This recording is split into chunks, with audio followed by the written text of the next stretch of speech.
it has temporarily taken the baton as one of the best rivalries in baseball, I think, since 2020, and that's the Rays and the Yankees. But it's been so one-sided, as you just heard from Jerry Recco, had some numbers for you. Since the start of 2020, 1-5 versus the Rays this year, but 5-16 if you want to take it back to last season, including the playoffs. And honestly, the Rays aren't like the better team this year. We know when the Yankees lost to the Rays in the ALDS last year, Brian Cashman said after the season, we lost to the better team. I refuse to believe that the Rays are the better team this year.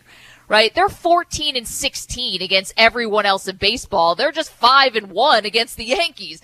This is a matchup that has been very favorable for them, and we know why. It's because that stable of 98ers, those righties, and they've just been mowing down Yankee hitters. And this is a really big start for Jordan Montgomery. So 2 of his 6 starts this season have been against the Rays this year. It hasn't been great. 11 innings. He's been tagged for 8 earned runs, 4 homers. His ERA against the Rays this year is 6.55 in 2 starts.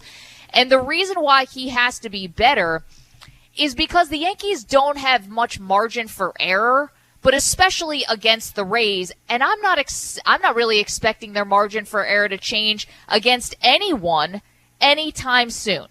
And let me tell you what I mean by that. We're all waiting for this Yankees offense to have this really big breakout, okay? They're averaging 4 runs a game right now. That's 21st in baseball. And we're hoping that, the warmer weather, hitters start to settle in, that it's going to swing things in the Yankees' favor, no pun intended. But this year could be harder than ever before, and there's a couple reasons why. First of all, everyone has acknowledged that pitching in baseball is reaching new heights, right? Think about it. The league is actually considering moving the mound back 1 foot to 61 feet 6 inches just to try to put pitchers at a disadvantage. You listen to Aaron Judge talk about how pitchers have been different this year, but even in last year too. The movement on these pitches. We know the spin rate. Fastball staying up in the zone longer. I mean, the Yankees themselves remember the gas station from spring training. There have been 4 no-hitters this season, Moose. 5 if you want to count Madison Bumgarner. There's so many reasons why pitchers have just been excelling in reaching all this new territory, and the game's trying to sort of tilt that back into the hitter's favor a little bit and get a little bit of balance. But there's one thing that may have some unintended consequences that's also hurting the hitters. And it's this new baseball that they're using this year. Now, we haven't been able to have a really big sample size yet because this is new baseball. It's constructed differently. League acknowledged that they have a new baseball this year, but it's been this sort of small sample size. But now that we've had a month and a half of baseball, there have been some early returns on some numbers here, and they are not insignificant. Now, I'm going to simplify them, okay? I'm going to really simplify them here because to explain it on radio, it can get too lost in the weeds. But here's how it goes. Essentially, fly balls that are hit around 100 miles per hour off the bat at a launch angle of 25%, which is what hitters are kind of striving for. In 2019, 82% of the time they were leading to players reaching base. Those same fly balls in 2021, hitters are reaching base 65% of the time. So it's almost a 30% difference there. And again, I'm trying to make this as simple as possible, but people inside baseball are seeing a difference. And I got those numbers from Fangraphs, so thank you to them.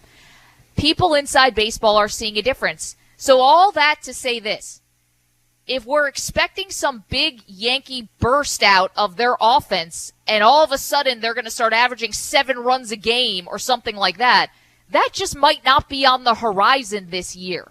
Because pitchers are better and because the baseball has added another layer to this, it really might be the way they were winning games against the Nationals. It's going to be the timely hits. It's going to be trying to run the bases well, the defense. All those things are going to come into play in a much bigger way, Moose, because that offensive explosion we've been waiting for, it just might not be coming this year.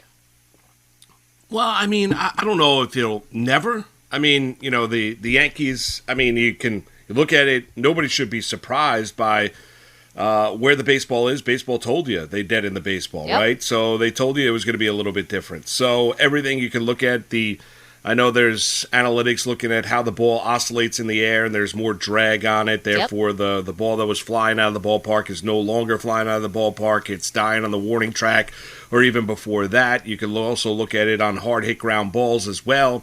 They're not getting through the infield. But, you can also look at the way that baseball and teams are approaching and teaching the way that hitters, their approach up at the plate too. So, I mean, we could all scream and holler about the shift, but nobody teaches batters to go the other way, to hit out of the shift, right? Now, everyone talks about launch angle and, barrel up percentage, and you mentioned about, the exit velo, or at 100 miles an hour, the 25% launch angle, and what baseball teams are teaching nowadays. Well, baseball players and teams were given fair warning about what was coming this year, so they should have basically adjusted. They should have adjusted the way that they approach at the plate, and they haven't. So I don't know if I can, because I feel like it's an excuse, right? I feel like inherently then, okay, well, if the Yankees offensively don't get going here, well, it's the ball. Or, it's the way that, it's the fact that the pitchers are just too good. We've got to move that. No, well, I mean, the Yankees are defined by where this team is offensively, and offense is down around across the sport, but it doesn't mean the Yankees can't be an upper echelon team offensively, even if the offensive statistics are down across the sport. So, I mean, it's not just a Yankee problem, it's a baseball problem. We've talked about it before. It's been analyzed. I mean, everyone talked about it in the month of April, pitchers being ahead of hitters, and, everyone talked about in cold weather cities, how that affects it. Wait till it warms up. You've heard it before if you've been a baseball fan, year upon year upon year, when the offense has been down in the month of April or late March going into then, late spring into the summer. Well, wait till the warmer weather comes. The offense will then pick up. Okay. This is a I new just obstacle. can't inherently give the Yankees an excuse. I mean, I don't know if it's an excuse. I just can't. I can't look at it and say, it. well, this is what baseball wanted. So I'm not looking for the Yankees all of a sudden now for non-power hitters to become power hitters, but I'm also not looking for it to be the offensive production across the sport that we have seen too. But it doesn't take away from the Yankees not being able to be a good offensive team. Because Stan's finding a way to produce. I mean, in the first 15 games, he hit, under 200. Last 15 games, he's hitting over 400. So, Giancarlo Stanton has made an adjustment. I expect hitters, not just in the Yankee lineup, but across Major League Baseball, to adjust as well. I mean, you look at this Rays series, you ran through the stats about what this team has done. 5-16 last 21, 1-5 this year. They, as I mentioned earlier in the regular season, when the Rays took care of the Yankees, the Rays are the Yankees' daddy. I mean, that's it. I mean, until we can look at what the Rays do against other teams. When they see the Yankees, they get healthy. And there is a space in between the years for each and every one of those Yankees that the Rays as an organization do occupy. The Yankees want to tell you just how smart they are as an organization. We're just as good as the Tampa Bay Rays. And Tampa has an extreme amount of confidence. There is no fear when they see the pinstripes and they're on the road. There is no fear when they see the road grays, when they see the Yankees come calling. There is not. The Tampa Bay Rays expect success. And the Yankees right now, given their recent lack of success when they go up against Tampa, well, you expect, obviously, failure. And then that's what you've seen. You've seen diminished performance. You've seen lack of hitting. You've seen bad pitching. You've seen bad defense at times. All of those things have led this Yankee team to being dominated by the Tampa Bay Rays, and that's being kind. Tampa might not be a good baseball team right now when you look at it outside of taking on the Yankees, but when they take on the Yankees, the Tampa Bay Rays are great. Yeah, I think that, I don't know if it's that the Yankees don't believe they can win. I mean, I can't believe that a team that is this talented would believe that they walk into a stadium and the game is lost already. No, they're haunted by the Rays, I believe. There's definitely, it's a rivalry that has developed now. And listen, if the Boston Red Sox continue to play the way that they do, maybe the Red Sox and the Yankees rivalry gets a little more juice to it as that's died down over the last 2 years. But it's definitely the rivalry. It's definitely a little bit in their heads, but I don't think that they walk into the stadium being like, we can't beat these guys. I don't think the game's lost before they walk in, but right now, it's not even close since the beginning of last year that the rivalry has been tilted really in the favor of the Rays. And so obviously the Yankees want to start evening this out. And honestly, Tropicana Field hasn't been awesome for them. I mean, do we think that Aaron Judge is going to play all 3 games? I know he got the day off, quote unquote, on Sunday's game, had 1 plate appearance, and then they had the off day yesterday. But does he play all 3? Are they worried about the turf? You're not taking Stanton out of the lineup, obviously, because the way that he was hitting and had the game winner on Sunday. So I don't know. There's a lot there with the Rays beyond the fact we haven't talked about how many guys are getting hit left and right by Yankee pitchers and by Rays pitchers. So it's awesome. It's a great rivalry. You wish the Yankees would start winning a couple, but I just am not. I would never expect the Yankee quote unquote breakout to happen against the Rays anyway because their pitching is so good. But my point is that, like, if the Yankees might need to continue finding new ways to win, and it's not just going to be by scoring 7-8 runs a game, because that might not be happening this year. And then let's just extrapolate it out for a second. Say this baseball, which has added just another layer and another obstacle on top of really good pitching, that's inhibiting guys who are big hitters. You mentioned Stanton is off to a great season, is on a hot streak. Definitely Stanton. He's also one of the best hitters in baseball. He's a former MVP. I'm talking about the guys like the Clint Fraziers and the Aaron Hickses and the Brett Gardners, like the Mike Fords, these guys who are maybe struggling more because you have the pitchers being awesome and the baseball might be having an effect. Sure, you barrel up a ball like Giancarlo Stanton, that thing's leaving the yard no matter what. But for the other guys and for the ones who aren't former MVPs, is this going to be the offensive output, something that, we can't start to expect, or this breakout is not going to be as dramatic as we thought? And what if they stay with this baseball for 5 years? What if they stay with it for the foreseeable future? Well, then you have to adjust as an organization. Let's see how smart the Yankees are and how smart and intelligent and bright other teams around Major League Baseball are. Can you adjust on the fly? Can you change your approach up at the plate? Are your hitters capable of changing that approach? Are your hitting coaches capable of teaching a change in approach given the circumstances? Because the foolish thing would be to continue to emphasize the way you've gone about your business knowing what we know now.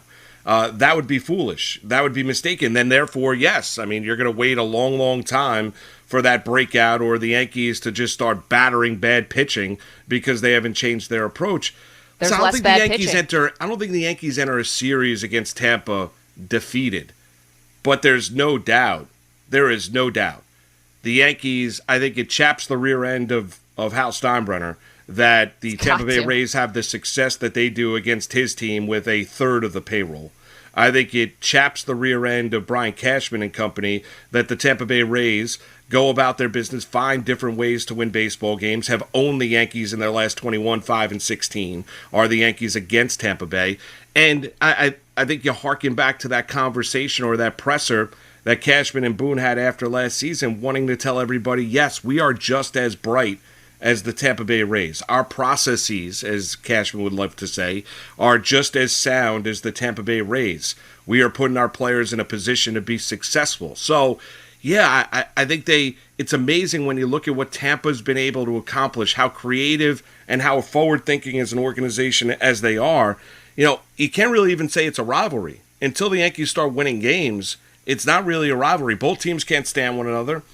Cash is bothered by the fact that the Yankees pitchers plunk Tampa Bay Rays hitters every time these two teams meet up. The last series, I think 3 Rays batters got hit, and Cash was bothered by that. You brought up the stable 98ers. We know what Chapman did last year at the end of the season, and then he served the 2-game suspension before the start of this year. So it's not a matter of the Yankees entering the series defeated, like they can't win, but they're without success. It's hard to believe the Yankees are confident.